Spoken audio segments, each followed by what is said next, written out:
Chapter 31, American Life in the Roaring Twenties, from 1919 to 1929. Flooded by the war and disillusioned by the peace, Americans turned inward in the 1920s. Shunning diplomatic commitments to foreign countries, they also denounced radical foreign ideas, condemned un-American lifestyles, and clanged shut the immigration gates against foreign peoples. They partly sealed off the domestic economy from the rest of the world and plunged headlong into a dizzying decade of homegrown prosperity. The boom of the Golden Twenties showered genuine benefits on Americans, as incomes and living standards rose for many. But there seemed to be something incredible about it all, even as people sang, "My sister works in the laundry, my father sells bootlegger gin, my mother takes in the washing, my God, how the money rolls in." New technologies, new consumer products, and new forms of leisure and entertainment made the 20s roar. Yet, just beneath the surface lurked widespread anxieties about the future and fears that America was losing sight of its traditional ways. Seeing red.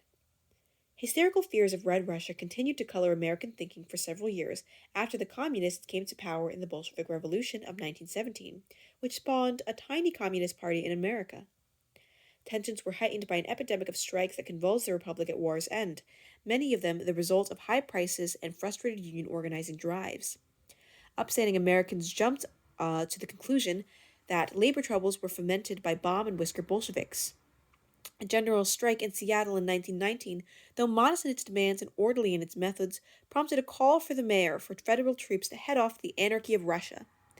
Fire and brimstone evangelist Billy Sunday struck a responsive chord when he described a Bolshevik as a guy with a face like a porcupine and a breath that would scare a polecat. If I had my way, I'd fill the jails so full with them that their feet would stick out the window.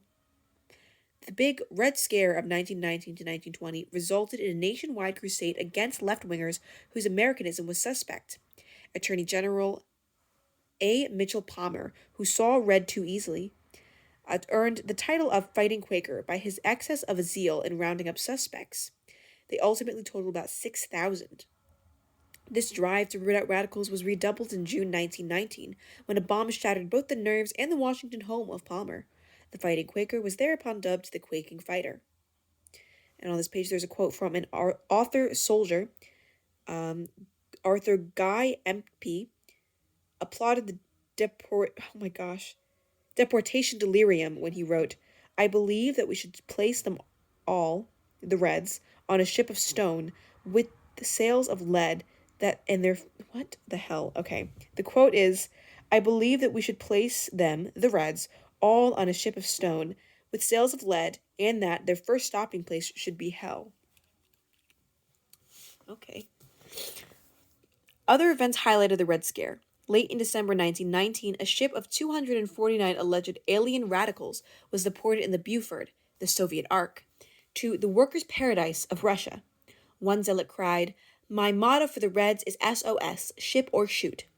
Hysteria was temporarily relieved in September 1920 when a still unexplained bomb blast on Wall Street killed 38 people and wounded more than 100 others.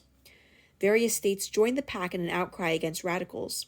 In 1919 and 1920, a number of legislatures, reflecting the anxiety of solid citizens, passed criminal syndicalism laws. These anti-red statutes, some of which were born of war, made unlawful the mere advocacy of violence to secure social change. Critics protested that mere words were not criminal deeds, that there was a great gulf between throwing fits and throwing bombs, and that freedom of speech was for the nasty as well as the nice. Violence was done to the traditional American concept of free speech, as IWW members and other radicals were vigorously prosecuted. The hysteria went so far that in 1920, 5 members of the New York legislature, all lawfully elected, were denied their seats simply because they were socialists. The Red Scare was a godsend to conservative business people, who used it to break the backs of the fledgling unions. Labor's call for the closed or all-union shop was denounced as Sovietism in disguise. Employers, in turn, hailed their own anti-union campaign for open shops as the American plan. Anti-Redism and anti-foreignism were reflected in a notorious case regarded by liberals as a judicial lynching. Nicholas Sacco, a shoe factory worker, and Bartolomeo Vanzetti, a fish peddler, were convicted in 1921 of the murder of a Massachusetts paymaker and his guard. The jury and judge were prejudiced in some degree against the defendants because they were Italians, atheists, anarchists, and draft dodgers. Liberals and radicals the world over rallied to the defense of two aliens doomed to die. The case dragged on for 6 years until 1927, when the condemned men were electrocuted. Communists and other radicals were thus presented with two martyrs in their class struggle, while many American liberals hung their heads. The evidence against the accused, though damaging, betrayed serious weakness. If the trial had been held in an atmosphere less charged with anti-Redism, the outcome might as well have been only a prison term. On this page, we have a picture of the bomb blast on Wall Street from September 1920. Hooded hoodlums of the KKK. A new Ku Klux Klan, spawned by a post-war reaction, mushroomed fearsomely in the early 1920s.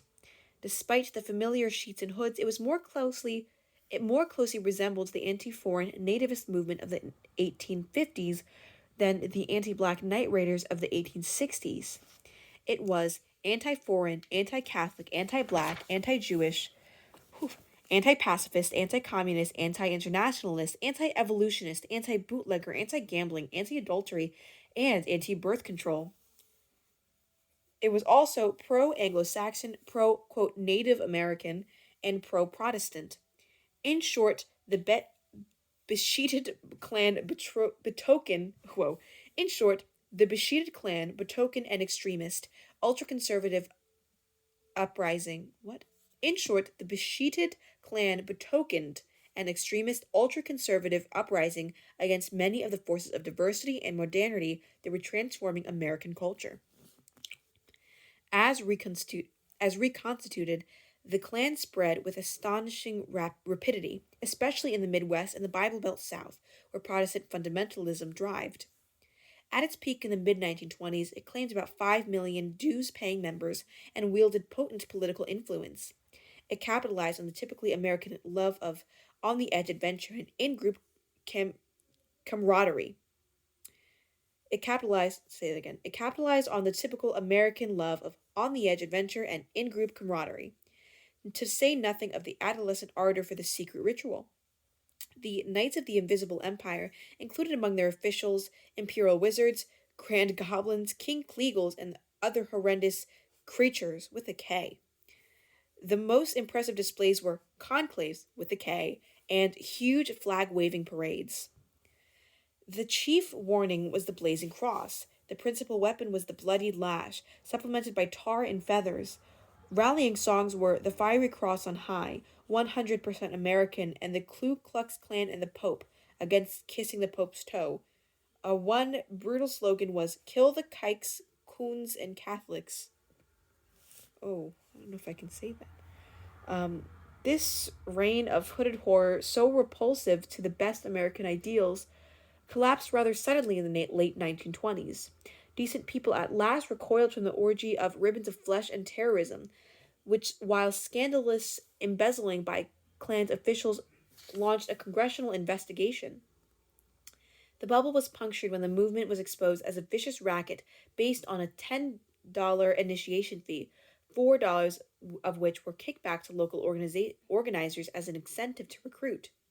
The KKK was an alarming manifestation of the intolerance and prejudice plaguing people anxious about the dizzying pace of social change in the 1920s. Despite the Klan's decline, civil rights activists fought in vain for legislation making lynching a federal crime, as lawmakers feared alienating Southern white voters. That finally happened. And on this page, we have a quote from Hiram Wesley Evans, Imperial Wizard of the Ku Klux Klan in 1926, who poignantly described the cultural grievances that fueled the Klan and laid aside much of the fundamentalist revolt against modernism. This is a long one.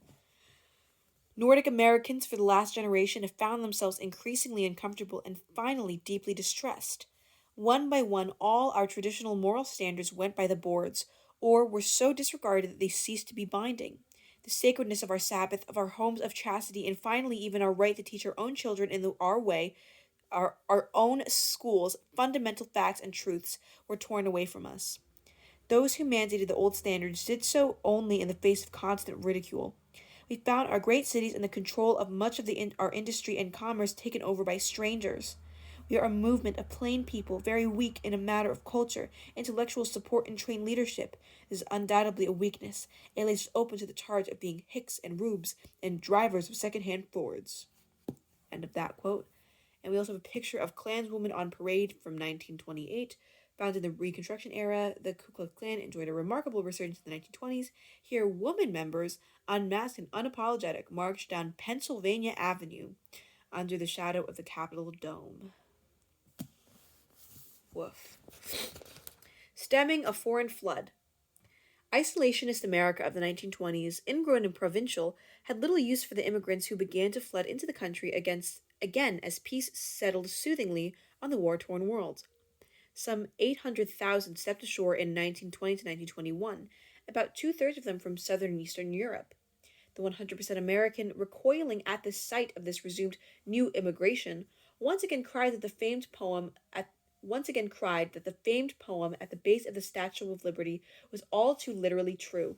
They claimed that sickly Europe was indeed vomiting on America, the wretched refuse of its teeming shore. Congress temporarily plugged the breach with the Emergency Quota Act of 1921. Newcomers from America were restricted in any given year to a definite quota, which was set at 3% of the people of their nationality who had been living in the United States in 1910. This national origin system was relatively favorable to the immigrants from southern and eastern Europe, for by 1910 immense numbers of them had already arrived. This stopgap legislation of 1921 was replaced by the Immigration Act of 1924. Quotas for foreigners were cut from 3% to 2%. The national origins base was shifted from the census of 1910 to that of 1890, by which time comparatively few southern Europeans had arrived. Great Britain and Northern Ireland, for example, could send 65,721 a year, as against 5,802 for Italy. Southern Europeans bitterly denounced this device as unfair and discriminatory, a triumph for the nativist belief that blue-eyed and fair-haired Northern Europeans were of better blood. The purpose was clearly to freeze America's existing racial composition, which was largely Northern European. A flagrantly discriminatory section of the Immigration Act of 1924 slammed the door absolutely against Japanese immigrants. Mass Hate America rallies erupted in Japan, and one Japanese super patriot expressed his outrage by committing suicide near the American embassy in Tokyo. Exempt from the quota system were Canadians and Latin Americans, whose proximity made them easy to attract for jobs when times were good, and just as easy to send back home when they were not. On this page, we have a picture of it's a cartoon of Uncle Sam with a funnel, putting a gate through the back end of the funnel, preventing Europeans from entering America. With the caption, "The only way to handle it." Isolationists and nativists succeeded in damming up the flow of immigrants to the United States in the early 1920s. The Immigration Act of 1924 placed strict quotas on European immigrants and completely shut out Japanese. The quota system affected a pivotal departure in American policy. It claimed that the nation was filling up and that a no vacancy sign was needed. Immigration henceforth dwindled to a mere trickle. By 1931, probably for the first time in the American experience, more foreigners left than arrived. Quotas thus caused America to sacrifice something of its tradition of freedom and opportunity, as well as its future ethnic diversity. The Immigration Act of 1924 marked the end of the era, a period of virtually unrestricted immigration that, in the preceding century, had brought some 35 million newcomers to the United States, mostly from Europe. The immigrant tide was now cut off, but it left on American shores by the 1920s a patchwork of ethnic communities separated from each other and from the larger society by language, religion, and customs. Many of the most recent arrivals, including the Italians, Jews, and Poles, lived in isolated enclaves in their own houses of worship, newspapers, and theaters. Efforts to organize labor unions repeatedly foundered on the rocks of ethnic differences. Immigrant workers on the same shop floor may share a common interest in wages and working conditions, but they often had no common language with which to forge a common cause. Indeed, cynical employers often played upon ethnic rivalries to keep their workers divided and powerless. Ethnic variety thus undermined class and political solidarity, and it was an old American society, but one that some reformers hoped would not go on forever. Immigration restrictions did not appeal to all reformers. Particularly opposed was the chorus of cultural pluralists who had long criticized the idea that an American melting pot would eliminate ethnic differences. Two intellectuals, the philosopher Horace Callan and the critic Randolph Bourne, championed alternative conceptions of the immigrant role in American society. At a time where at a time when war hysteria demanded the 100% Americanization of Germans and Austrian Americans, Callan defended the newcomers' right to practice their ancestral customs. In Callan's vision, the United States should provide a protective canopy for ethnic and racial groups to preserve their cultural uniqueness. Like instruments in a symphony orchestra, each immigrant country would harmonize with each other while retaining its own singular identity. If Callan stressed the preservation of identity, Bourne advocated greater cross fertilization among immigrants. Cosmopolitan interchange, Bourne believed, was destined to make America not a nationality but a transnationality, a weaving back and forth with other lands of many threads of all sizes and colors. In this view, the United States would serve as a vanguard of more intellectual and multicultural age. Callan's pluralism and Bourne's cosmopolitanism attracted a handful of other intellectuals to the defense of ethnic diversity, including progressives like John Dewey, Jane Addams, and Louis Brandeis. Vastly outnumbered in the debate over immigration restriction in the 1920s, these early proponents of cultural pluralism planted the seeds for a blooming of multiculturalism in the later quarter of the 20th century. And this page has a graph showing the annual immigration and quota laws from 1907 to 1952. The Prohibition Experiment. One of the last particular spasms of the progressive reform movement was Prohibition, loudly supported by a crusading churches and many women. The arid new order was authorized in 1919 by the 18th Amendment, as implemented by the Volstead Act passed by Congress later that year. Together, these laws make the world safe for hypocrisy. The legal abolition of alcohol was especially popular in the South and West. Southern whites were eager to keep stimulants out of the hands of black, lest they burst out of their place. In the West, Prohibition represented an attack on all vices associated with the ubiquitous Western saloon, public drunkenness, prostitution, corruption, and crime. But despite the overwhelming ratification of the Dry Amendment, strong opposition persisted in the larger eastern cities. For many wet, foreign-born people, Old World styles of sociability was built around drinking in beer gardens and corner taverns. Yet most Americans now assumed that Prohibition had come to stay. Everywhere,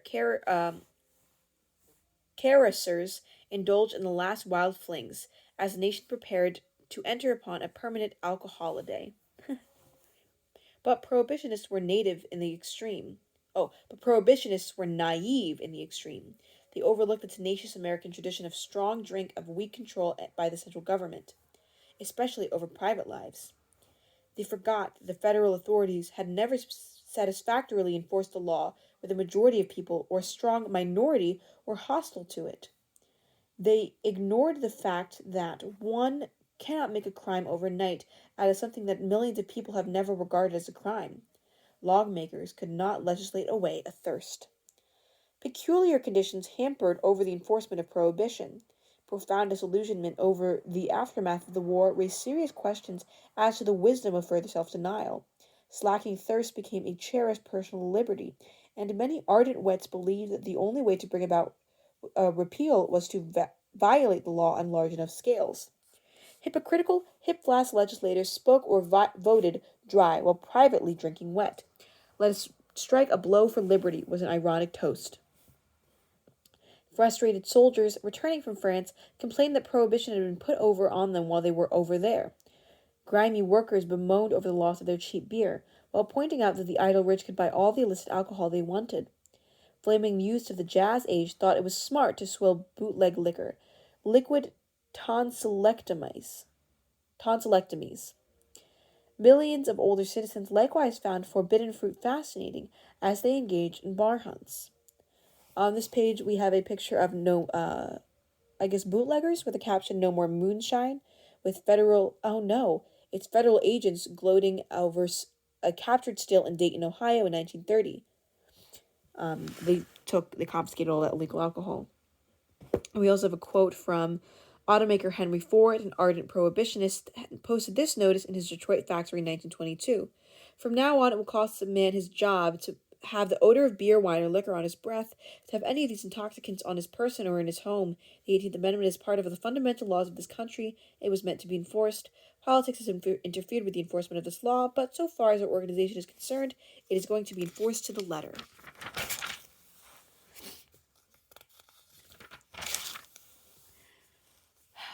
Oh, shucks.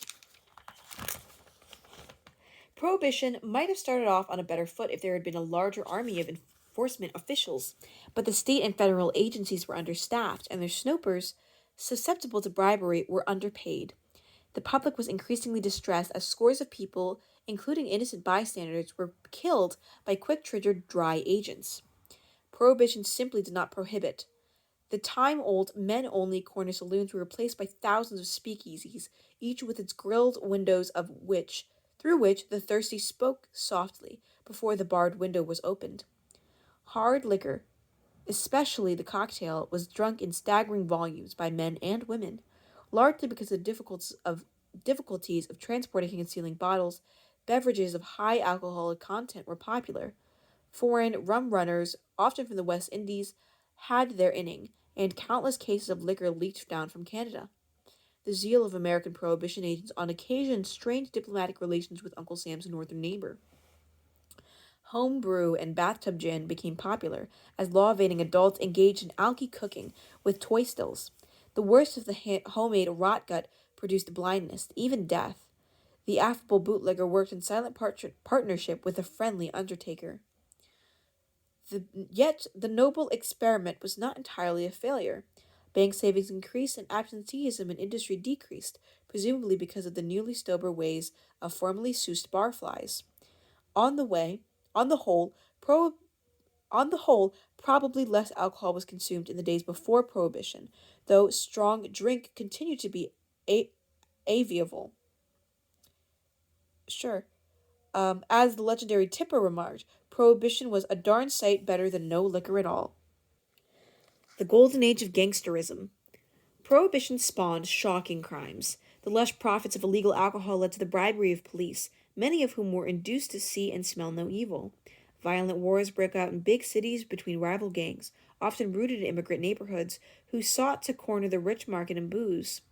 Rival triggermen used their sawed-off shotguns and chattering typewriters, machine guns, to erase bootlegging competitors who were trying to muscle in on their racket. The gang wars of the 1920s in Chicago's about 500 mobsters were murdered. Arrests were few and convictions were even fewer, as the button-lipped gangsters covered for one another with the underworld's code of silence. Chicago is by far the most spectacular example of lawlessness. In 1925, Scarface Al Capone, a grasping and murderous booze distributor, began 6 years of gang warfare that netted him millions of blood-spattered dollars. He zoomed through the streets in an armor-plated car with bulletproof windows. A broken newspaper quipped, "The pistol's red glare, bombs bursting in the air, gave proof through the night that Chicago's still there." Capone, though branded public enemy number one, could not be convicted of the cold-blooded massacre on St. Valentine's Day in 1929 of 7 disarmed members of a rival gang. But after serving more of an 11-year sentence in federal oh my gosh. But after serving most of an 11-year sentence in a federal penitentiary for income tax evasion, he was released as a syphilitic wreck. Gangsters moved rapidly into other profitable and illicit activities: prostitution, gambling, and narcotics. Honest merchants were forced to pay protection money to the organized thugs. Otherwise, their windows would be smashed, their trucks overturned, or their employees or themselves beaten up. Racketeers even invaded the ranks of local labor unions as organizers and promoters. Organized crime had become one of the nation's most gigantic businesses. By 1930, for the annual take of the underworld was estimated to be from $12 billion to $18 billion, several times the income of the Washington government. Criminal callousness sank to the new depths in 1932 from the kidnapping for ransom and eventual murder of the infant son of aviator hero Charles A. Lindbergh. The entire nation was inexpressibly shocked and saddened, causing Congress in 1932 to pass the so-called Lindbergh Law, making interstate abduction in certain circumstances a death penalty offense. On this picture, we have a picture of, on this page, we have a picture of Al Capone fishing in Florida. Monkey business in Tennessee. Education in the 1920s continued to make giant boot strides. More and more states were requiring young people to remain in school until age 16 or 18, or until graduation from high school. The proponents of 17-year-olds who finished high school almost doubled in 1920 to more than 1 in 4. The most revolutionary contribution of educational theory during these yeasty years was made by mild-mannered Professor John Dewey, who served on the faculty of Columbia from 1904 to 1930. By common consent, one of America's few front-rank philosophers had set forth the principles of learning by doing that forms the foundation of so-called progressive education, with its greater permissiveness. He believed that the workbench was as essential as a blackboard, and that education for life should be a primary goal of the teacher. Science also scored wondrous advances in these years. A massive public health program launched by the Rockefeller Foundation in the South in 1909 had virtually wiped out the ancient affliction of hookworm by the 1920s. Better nutrition and healthcare helped to increase the life expectancy of a newborn infant from 50 years in 1901 to 59 years in 1929. Yet, both science and progressive education in the 1920s were subjected to unfriendly fire from newly organized fundamentalists. These devoted religionists charged that the teaching of Darwinism and evolution was destroying faith in God and the Bible, while contributing to the moral breakdown of the youth in the Jazz Age.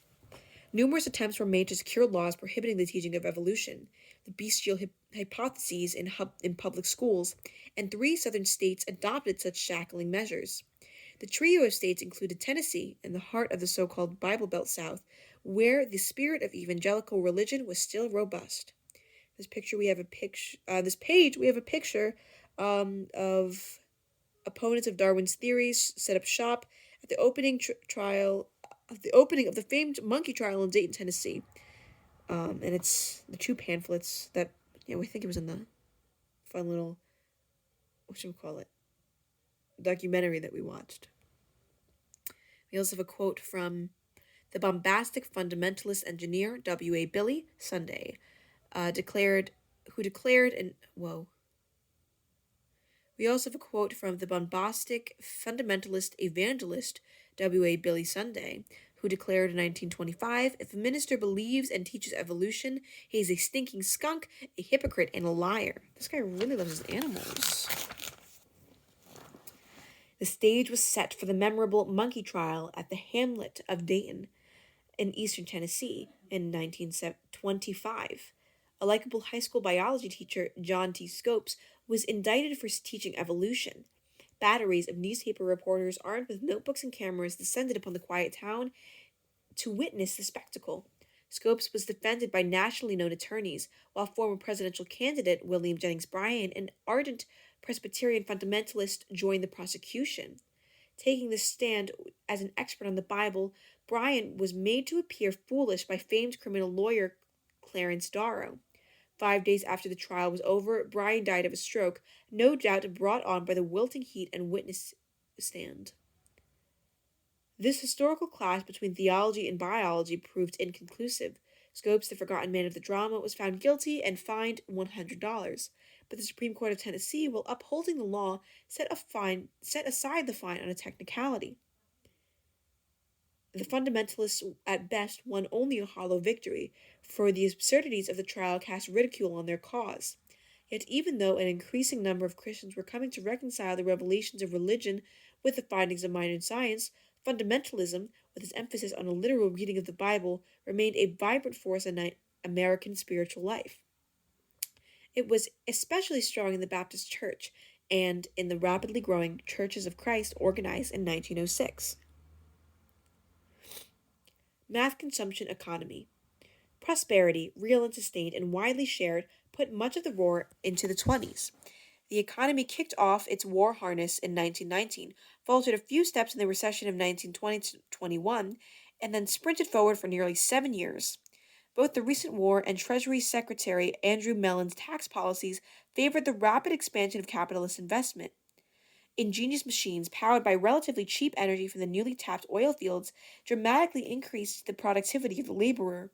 Assembly line production reached such perfection in Henry Ford's famed uh, Rouge reached what Rouge River plant near Detroit that a finished automobile emerged every 10 seconds. Great new industries suddenly sprouted forth. Supplying electrical power for the humming new machines became a giant business in the 1920s. Above all, the automobile, once a horseless chariot of the rich, now became a carriage of the common citizen. By 1930, Americans owned almost 30 million cars. The nation's deepening love affair with the automobile headlined a momentous shift in the character of the economy. American manufacturers seemed to have mastered the problems of production. Their worries now focused on consumption. Could they find the mass markets for the good that they contrived to what? Could they find the mass markets for the goods that they had contrived to spew forth in such profusion? Responding to this need, a new arm of American commerce came into being: advertising. By persuasion and ploy, seduction, and sexual suggestion, advertising sought to make Americans chronically disconnected with their paltry possessions and want more and more and more. A founder of this new profession was Bruce Barton, a prominent New York partner in the Madison Avenue firm. In 1925, Barton published a bestseller, The Man Nobody Knows, the setting forth the provocative theism that Jesus Christ was the greatest admin of the time. Every advertising man ought to study the parables of Jesus, Barton preached. They are marvelously condensed and as good as all advertising should be. Barton even had a way to say for Christ's executive ability. He picked up 12 men from the bottom ranks of business and forged them into an organization that conquered the world. Sports became big business in the consumer economy of 1920.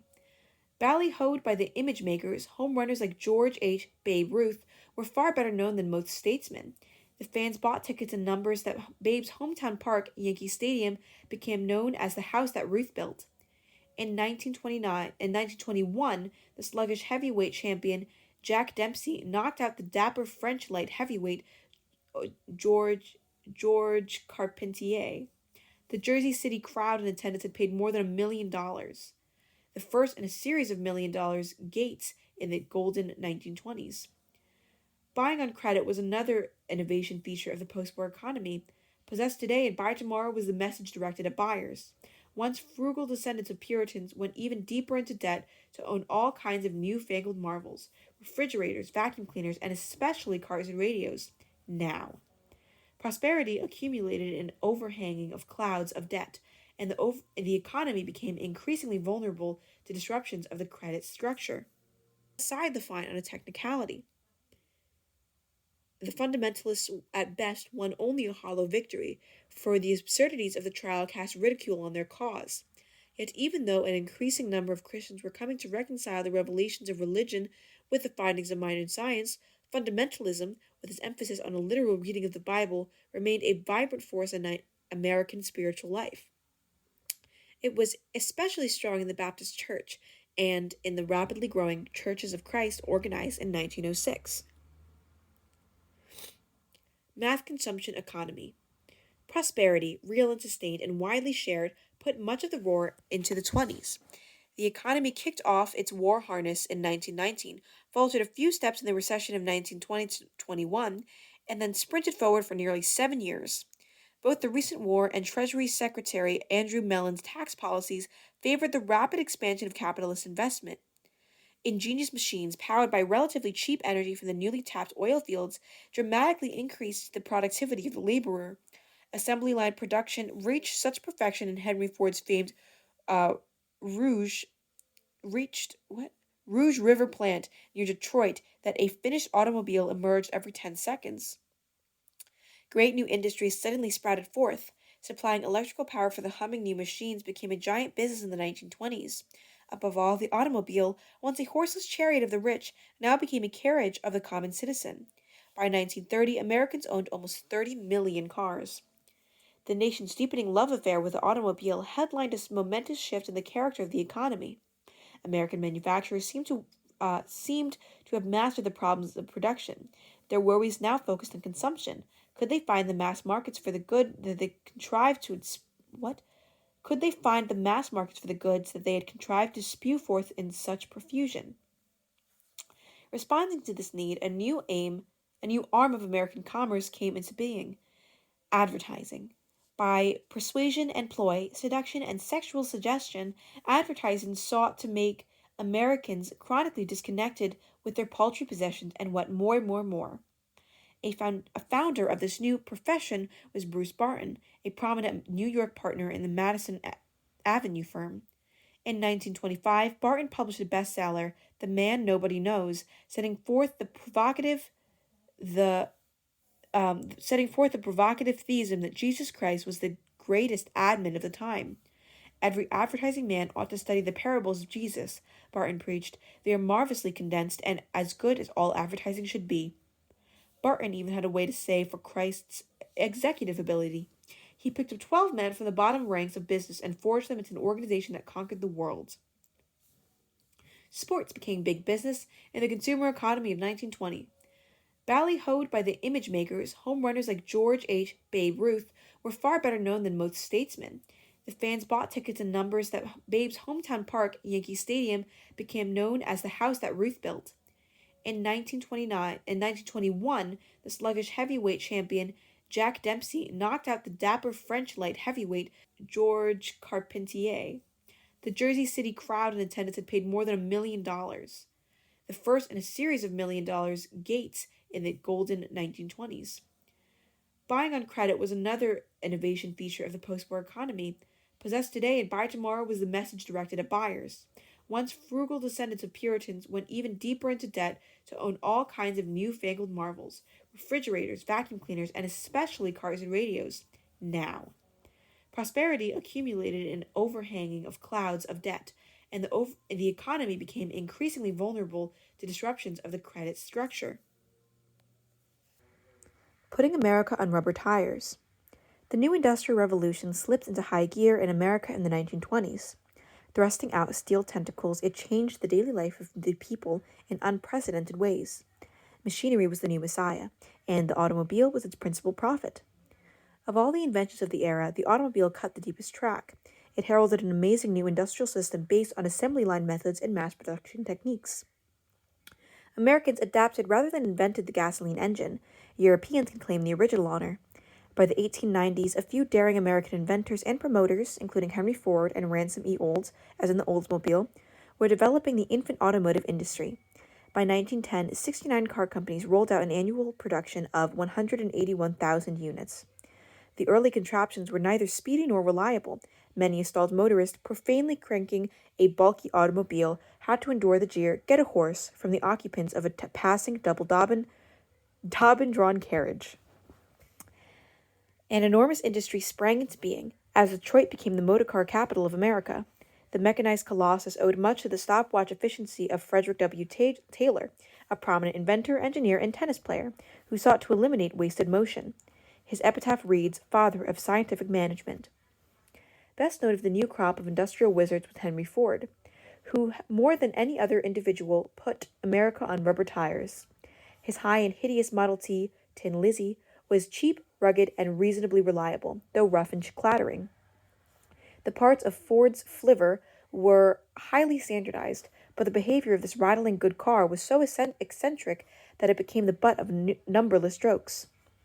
Lean and silent Henry Ford was said to have wheels on his head, and erected an immense personal empire on the cornerstone of his mechanical genius.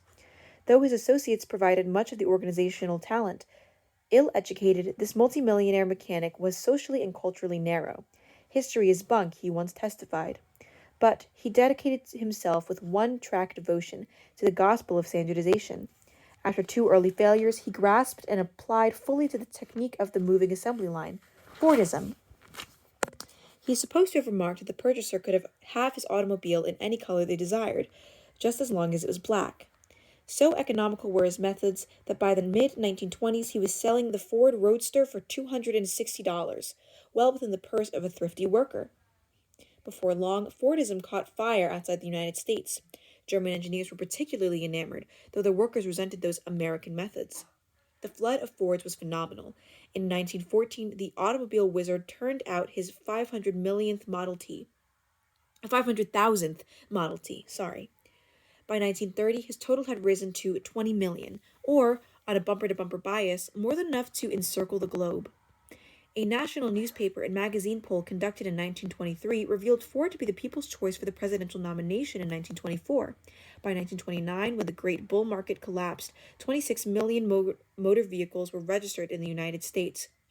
This figure, averaging one for every 4.9 Americans, represented far more automobiles than existed in the rest of the world. On this page, we have a picture of Henry Ford in his first car, built in 1896, a graph of the cost of the Model Ford, which dropped significantly, and a graph of the international comparison of numbers of automobiles. The advent of the gasoline age. The impact of the self-propelled carriage on various aspects of American life was tremendous. A gigantic new industry emerged, dependent on steel, but displacing steel from its kingpin role. Employing directly or indirectly about 6 million people by 1930, it was a major wellspring of the nation's prosperity. Thousands of new jobs, moreover, were created by supporting industries. The lengthening list would include rubber, glass, and fabrics, to say nothing of highway construction, and thousands of service stations and garages. America's standard of living, responding to this infectious vitality, rose to an enviable level. New industries boomed lustily. Older ones grew sickly. The petroleum business experienced an explosive development. Hundreds of oil derricks shot up in California, Texas, and Oklahoma. As these states expanded wondrously and the wilderness frontier became an industrial frontier, the once feared railroad octopus, on the other hand, was hit hard by the competition of passenger cars, buses, and trucks. An age-old story was repeated. One industry's gains was another industry's pains.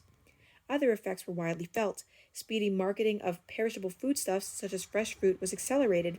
A new prosperity enriched outlying farms as city dwellers were provided with produce at attractive prices. Countless new roads ribboned out to meet the demands of the American motorist for smoother and faster highways, often paid for by taxes on gasoline. The era of mud ended as the nation made haste to construct the finest network of hard-surface roadways in the world. Lured by sophisticated advertising and encouraged by tempting installment plans buying, countless Americans with shallow purses acquired the habit of riding as they paid. Zooming motorcars were agents of social change. At first a luxury, they rapidly became a necessity. Essentially devices for needed transportation, they soon developed into a badge of freedom and equality, a necessary prop for self-respect. To some, ostentation seems more important than transportation. Leisure hours can now be spent more pleasurably, as tens of thousands of cooped-up souls responded to the call of the open road on joyriding vacations. Women were further freed from their clinging vine dependence on men. Isolation among the sections were broken down, and the less attractive states lost populations at an alarming rate. By the late 1920s, Americans owned more automobiles than bathtubs. "I can't go to town in a bathtub," one homemaker explained. Other social byproducts of the automobile were visible. Autobuses made possible the consolidation of schools and to some extent of churches. The sprawling suburbs spread out farther still from the urban core, as America became a nation of commuters. The demon machine, on the other hand, enacted a terrible toll by catering to the American mania for speed. Citizens were becoming statistics, not counting the hundreds of thousands injured and crippled, and 1 millionth American had died in a motor vehicle accident by 1951, more than all of those killed on the battlefield of all nations' wars to that date. "The public be rammed" seemed to be the motto of the new age. Virtuous home life partially broke down as joyriders of all age forsook the parlor for the highway. The morals of flaming youth sagged correspondingly, at least in the judgment of their elders. What might young people get into the privacy of a closed-top Model T? An Indiana juvenile court justice voiced parents' worst fears when he condemned the automobile as a house of prostitution on wheels. On this page, we have a picture of a gas station in 1923 and an advertisement titled "The Modern Woman in the Driver's Seat." Even as the celebrated crime waves of the 1920s and 1930s were aided and abetted by the motor car, for gangsters could now make quick getaways. Yet no sane American would plead for the return of the old horse and buggy, complete with fly-breeding manure. The automobile contributed notoriously to improved air and environmental quality, despite its later notoriety as the polluter. Life may be cut short on the highways and smog may poison the air, but the automobile brought more convenience, pleasure, and excitement into more people's lives than almost any other single invention. Humans develop wings. Gasoline engines also provided the power that enabled humans to fulfill the age-old dream of sprouting wings. After near successful experiments by others with heavier than air craft, the Wright brothers, Orville and Wilbur, performed the miracle at Kitty Hawk, North Carolina. On historic day, December 17th, 1903, Orville Wright took aloft a feebly engined plane that stayed airborne for 12 seconds and 120 feet. Thus, the air age was launched by two obscure Ohio bicycle repairmen. And aviation gradually got off the ground. As aviation gradually got off the ground, the world slowly shrank. The public was made increasingly air-minded by unsung heroes, often martyrs, who appeared as stunt flyers at fairs and other public gatherings. Airplanes, flying coffins, were used with marked success for various purposes in the Great War of 1914 to 1918. Shortly thereafter, private companies began to operate passenger lines with airmail contracts, which were in effect a subsidy from Washington. The first transcontinental airmail route was established from New York to San Francisco in 1920. In 1927, modest and skillful Charles A. Lindbergh, the so-called flying fool, electrified the world with the first solo west to east conquest of the Atlantic. Seeking a prize of $25,000, the lanky stunt flyer courageously piloted a single-engine plane, the Spirit of St. Louis, from New York to Paris in a grueling 33 hours and 39 minutes. Lindbergh's exploit swept Americans off their feet. Fed up with the cynicism and debunking of the jazz age, they found in this wholesome and handsome youth a genuine hero. They clasped the soaring Lone Eagle to their hearts much more warmly than the bashful young men desired. Lucky Lindy received an uproarious welcome in the Hero Canyon of Lower Broadway, as 1,800 tons of ticker tape and other improvised confetti showered upon him. Lindbergh's achievement, it was more than a stunt, did much to dramatize and popularize flying, while giving a strong boost to the infant aviation industry. The impact of airship was tremendous. It provided the restless American spirit with yet another dimension. At the same time, it gave birth to a giant new industry. Unfortunately, the accident rate in the pioneer stages of aviation were high, though hardly more so than on early railroads. But by the 1930s and 40s, travel by air on regularly scheduled airlines was significantly safer than aboard many overcrowded highways. Humanity's new wings also increased the tempo of an already breathless civilization. The floundering railroads received another setback through the loss of passengers and mail. A lethal new weapon was given to the gods of war, and with the coming of city-busting aerial bombs, people could well debate whether the conquest of the air was a blessing or a curse. The Atlantic Ocean was shriveling to about the size of the Aegean Sea in the days of Socrates, while isolation beyond ocean moats was becoming a bygone dream. And on this page, you have a picture of Lucky Lindy in front of his plane, the Spirit of St. Louis. The Radio Revolution. The speed of the airwaves was far eclipsed by the invention of radio waves. Guglielmo Marconi, an Italian, invented wireless telegraphy in the 1890s, and his brainchild was used for long-range communication during World War I. Next came the voice-carrying radio, a triumph of many minds. A red-letter day was posted in November 1920 when the Pittsburgh radio station KDKA broadcast the news of the Harding landslide. Later miracles were achieved in the transatlantic wire phonographs, radio telephones, and television. The earliest radio programs reached only local audiences, but by the late 1920s, technological improvements made long-distance broadcasting possible, and national commercial networks drowned out much local programming. Meanwhile, advertising commercials made radio another vehicle for American free enterprise, as contrasted with the government-owned systems of Europe. While the other marvels of this era, like the automobile, were luring Americans to stay away from home, the radio was drawing them back. For much of the decade, family and neighbors gathered around the household's sole radio as they'd once had around the toasty hearth. Radio knitted the nation together. Various regions heard voices with standardized accents, and countless millions tuned in to perennial comedy favorites like Amos and Andy. Programs sponsored by manufacturers and distributors of brand name products like the A&P Gypsies and the Ever Ready Hour helped to make radio touted labels household words and purchases. Educationally and culturally, the radio made a significant contribution. Sports were further stimulated, politicians had to adjust their speaking techniques to a new medium, and millions rather than thousands of voters heard their promises and pleas. A host of listeners swallowed the gospel of their new favorite newscasters, or were even ring-sliding participants in world-shaking events. Finally, the music of famous artists and symphony orchestras was beamed into countless homes. On this page, we have a picture of a family listening in to the radio in 1922, and a quote captioned, "Radio came in with a bang in the winter of 1921 to 1922, with a San Francisco newspaper reporting a discovery that countless citizens were making. Quote, there is radio music in the air every night, everywhere. Anybody can hear it at home on a receiving set, which any boy can put up in an hour." Hollywood's filmland fantasies. The flickering movie was the fruit of numerous geniuses, including Thomas A. Edison.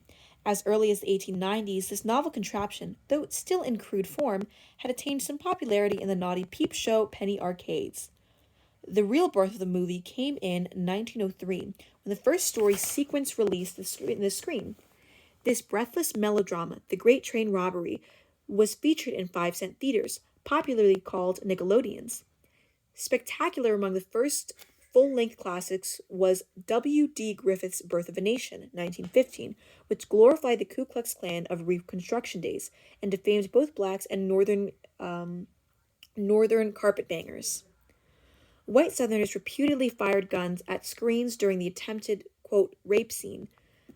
African Americans were outraged at the film and angrily organized protest marches, petition campaigns, and public hearings. A fascinating industry was thus launched. Hollywood in Southern California quickly became the movie capital of the world, for it enjoyed a maximum of sunshine and other advantages. Early producers favored nudity and heavy-lidded female vamps, and an offended public forced the screen magnates to set up their own rigorous code of censorship. The motion picture really arrived in World War I, when it was used as an engine of anti-German propaganda. Specifically prepared Hang the Kaiser films aided powerfully in selling war bonds and in boosting morale. A new era began in 1927 with the success of the first talkie, The Jazz Singer, starring the white performer Al Jolson in blackface. The age of the silence were ushered out as theaters everywhere were wired for sound. At the same time, reasonably satisfactory color films were being produced.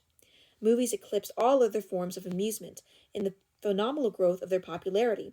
Movie stars of the first pulchritude commanded much larger salaries than the President of the United States, in some cases as much as $100,000 for a single picture. Many actors and actresses were far more widely known than the nation's political leaders.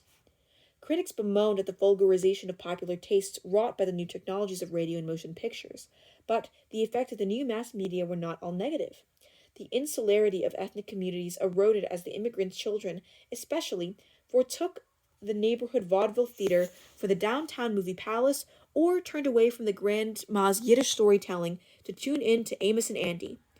If some of the rich diversity of the immigrants' old country cultures were lost, the standardization of tastes and of languages hastened entry into the American mainstream, and set the stage for the emergence of a working-class political coalition that, for a time, would overcome the divisive ethnic differences of the past.